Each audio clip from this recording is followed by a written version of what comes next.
आप यहाँ रहेंगे ना?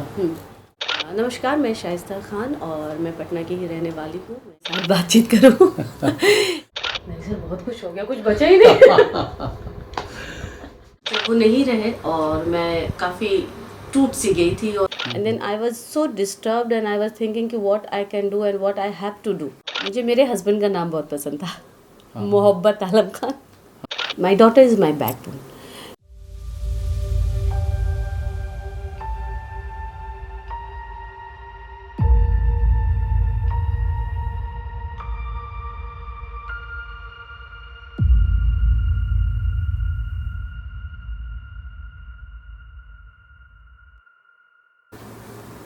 मित्रों नमस्कार। आज ये हमारा सौभाग्य है कि हमारे बीच हैं देश की, हमारे राज्य की, हमारे शहर की जानी मानी अभिनेत्री शाइस्ता खान। शाइस्ता जी, सबसे पहले तो हम अपने चैनल पे आपका स्वागत करते हैं, अभिनंदन करते हैं। जी नमस्ते, थैंक यू। शाइस्ता खान, आप एक अरसे से मैं आपको जानता हूँ और कहना चाहिए कि मैंने आपको ग्रो अप होते हुए देखा है। यहाँ पटना के रंगमंच पर आप काफ़ी सक्रिय एक समय में रहीं और उसके अलावा आकाशवाणी के नाटकों में भी आपने काफ़ी अभिनय किया। तो एक मुझे लग रहा है कि तकरीबन 20 से 25 साल तो हो रहे होंगे आपको देखते हुए, नहीं? जी जी या सर, कम हो रहे होंगे शायद। नहीं, शायद 2-4 साल ज़्यादा रहे होंगे। अच्छा। क्योंकि अभिनय की दुनिया और मेरी दुनिया स्टार्ट होने में ज़्यादा अंतराल नहीं था। पर जैसे ही आपका बचपना ख़त्म हुआ आप एक्टिंग में आ गए। नहीं सर, मैं बचपन में ही एक्टिंग शुरू कर दी थी, अपने बचपने में ही एक्टिंग की दुनिया में आ गई थी। हार्डली मैं 9 या 10 साल की रही होंगी। तो इप्टा ने एक वर्कशॉप किया था, पटना सिटी इप्टा ने। अच्छा। और उस दौरान मैं स्कूल में पढ़ा करती थी। तो कुछ फॉर्म होता है, वर्कशॉप के फॉर्म्स होते हैं, तो वो हमारे स्कूल में आया था। तो luck by chance I field that form. तो तब तो कोई प्रॉब्लम नहीं थी, माँ बाप को कोई प्रॉब्लम नहीं, स्कूल में बहुत सारे एक्टिविटीज़ होते रहते हैं, तो वो हो गया था और लक बाय चांस सिलेक्शन हो गया। क्योंकि मैं थोड़ी सी चंचल थी तो वो उस दौरान उन लोगों को बहुत अच्छा लगा और सिलेक्शन हो गया। फिर वहाँ से जो सफ़र शुरू हुआ, तो फिर आपने पीछे मुड़ के नहीं देखा? कह सकते हैं पीछे मुड़ के नहीं देखना, पर हाँ, वो वर्कशॉप ने मुझे इतना बदल दिया और मेरी क्रिएटिविटी को इतना सुंदर रूप दिया और मुझे एक जीने का, कुछ करने का उसी दौरान मौका मिल गया कि हाँ, ये चीज़ मुझे करना है और मैंने डिसाइड किया कि मुझे यही करना है। उस समय आपको लगा होगा कि आपको खुद को पहचानने का एक मौका शायद मिल रहा है? सर, उस समय उम्र इतनी छोटी थी कि इतनी गहरी बात नहीं सोच सकती थी। हाँ, जब वो कर रही थी ना और स्टेज मिला और सामने पब्लिक और हम फ्रंट, तो वो एक सुपीरियर फील हुआ कि मुझे भी इतने लोग देख रहे हैं और जिस जगह से मैं हूँ, जितने backward family, backward in the sense कला के क्षेत्र में नहीं है हमारे फैमिली में कोई, तो उन चीज़ों से एक डिफरेंट चीज़ करना। मैं यही आपसे अगला सवाल यही करने वाला था अभी तुरंत। आपने खुद ही चर्चा छेड़ दी कि आप पटना सिटी से आती हैं और पटना सिटी यानी पुराना पटना, जो अशोक के समय का पाटलिपुत्र है, हम यूँ कह सकते हैं। और वहाँ अभी भी प्राचीन परंपराएं समाज में, फैमिली में अभी भी हैं। और उस ज़माने में नाटक करना एक सम्भ्रांत फैमिली से निकल के और ख़ास तौर से किसी लड़की का नाटक करना एक बड़ा कदम माना जाता था।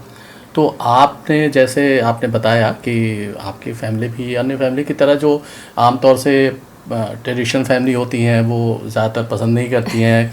लड़की क्या, लड़के भी जाए नाटक करने, नौटंकी करने, वो लोग यही बोलते थे, नौटंकी करने क्या जा रहे हो। तो ऐसे में आपको निकलने पर कुछ तो दुश्वारियाँ हुई होंगी? कुछ नहीं, बहुत कुछ दुश्वारियाँ हुई थी। देखिए, जब मैं छोटी थी और मैंने जब इप्टा में अपना दाखिला कराया और काम शुरू किया, उस दौरान कोई ज़्यादा प्रॉब्लम नहीं आई क्योंकि मेरे मम्मी पापा दोनों बिज़ी थे और मैं थोड़ी सी टॉम बॉय टाइप की थी क्योंकि अपने भाइयों से थोड़ी बड़ी थी और बहनों से छोटी थी। तो मैं अपने भाइयों को लेकर अक्सर खेलने निकल जाया करती थी, मैदान में कहीं कुछ भी। तो वो जो खेलने का समय था वो मैंने अपने अभिनय क्षेत्र में दिया। अपने भाइयों को साइड करके मैं चली जाया करती थी इप्टा में, और वहाँ शाम को हर सब लोग आते थे, गाना बजाना और सब चीज़ें चालू हुआ करती थी। तो मैं वहीं जाके बैठ जाती थी, और उम्र इतनी छोटी थी, ज़्यादा कुछ करने को नहीं मिलता था। बस बोलते थे हाँ ऐसा करो, ये सीन है, इसमें तुम यहाँ एंट्री करना और वहाँ एग्जिट कर जाना। तो बहुत मज़ा आता था हमें करना किया, आए नमस्ते किया, कुछ भी किया और एग्जिट किया। तो इस दौरान मतलब ये शुरुआत हुई, लेकिन धीरे धीरे लोगों को देखने के बाद, जो लोग अभिनय सीरियसली करते थे, जो हमारे सीनियर्स थे, तो वो समझ आने लगी कि आप किसी कैरेक्टर को जो आप नहीं हो और उसको जीना, उसको समझना कितना चैलेंज है। बिल्कुल। तो वो मैंने किया। दुश्वारियाँ तब शुरू हुई जब मैं उम्र मेरी बढ़ती गई। हाँ, जब मैं टीनेज में पहुंची। हाँ, क्योंकि हमारा मोहल्ला आज भी इतना एजुकेटेड होने के बावजूद, एडवांस होने के बावजूद, अगर कोई लड़की अपने मन से, अपनी इच्छा से इस तरह का चीज़ चूज करती है, जैसे अभिनय हुआ, डांस हुआ, म्यूज़िक हुआ, तो उसको बहुत अच्छे तरीके से नहीं देखा जाता है। तो दुश्वारियाँ तो बहुत हुई, मेरी फाइटिंग शुरू हो गई, क्योंकि मुझे तो था कि अब तो मुझे यही करना है। तो चैलेंज में ये हुआ कि मेरे डैडी ने बोला कि अगर तुम्हें ये करना है तो फिर फैमिली में प्रॉब्लम होगी।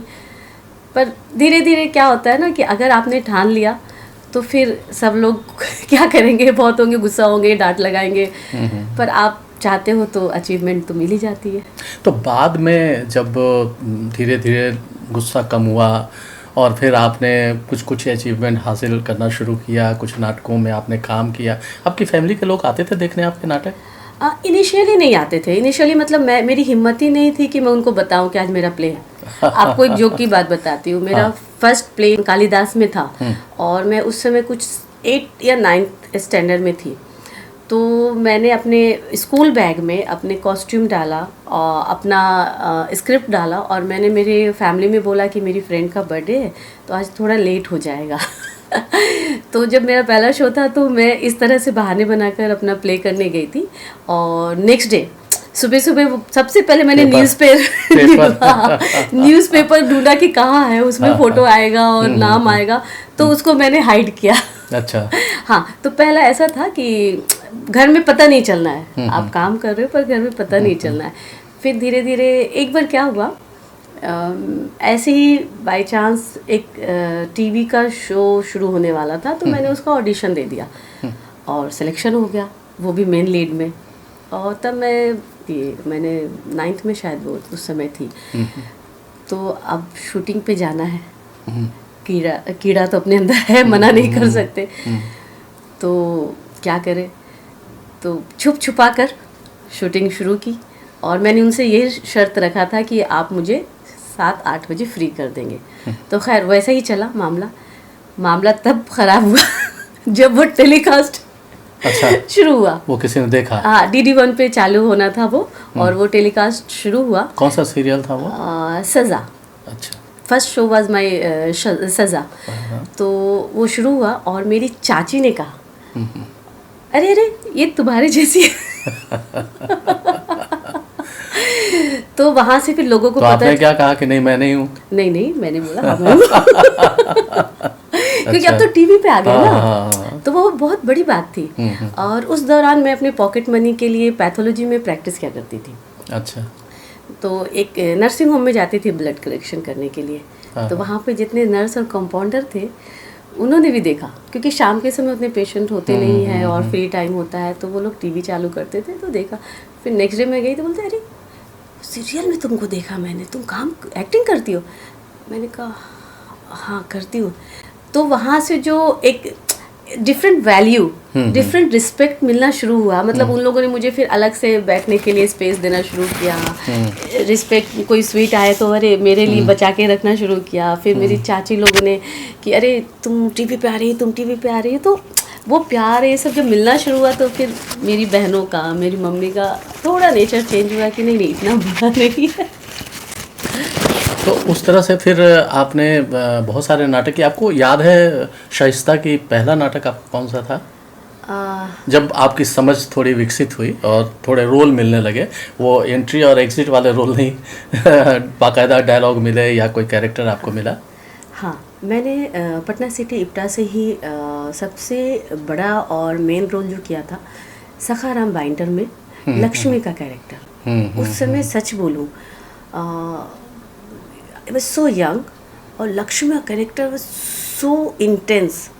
आप जानते होंगे, आपने तो इतनी बुक्स पढ़े हैं, आप नॉलेज इतना अच्छा है। वो प्ले किया और उस प्ले ने मुझे बिल्कुल बदल दिया इन द सेंस कि वो प्ले देखने के बाद जब पटना रंगमंच, क्योंकि मैं सिटी रंगमंच से थी, पटना सिटी से, तो वहाँ थिएटर की जाती थी पर उसका ग्राफ उतना ज़्यादा नहीं था जितना पटना रंगमंच में है। तो मेरे उस प्ले को देखने के बाद यहाँ के काफ़ी सारे जाने माने डायरेक्टर जैसे संजय उपाध्याय जी, परवेज़ अख्तर जी और भी बहुत सारे नाम हैं, उन लोगों ने देखा तो उन्होंने बोला कि नहीं, इस लड़की के अंदर थोड़ा पोटेंशियल है। फिर मुझे कनेक्ट किया गया। अच्छा। तो फिर मैं सिटी से निकल के पटना रंगमंच में आई। अच्छा। और फिर यहाँ पे मुझे काम मिलना शुरू हुआ। वाह वाह, बहुत बढ़िया।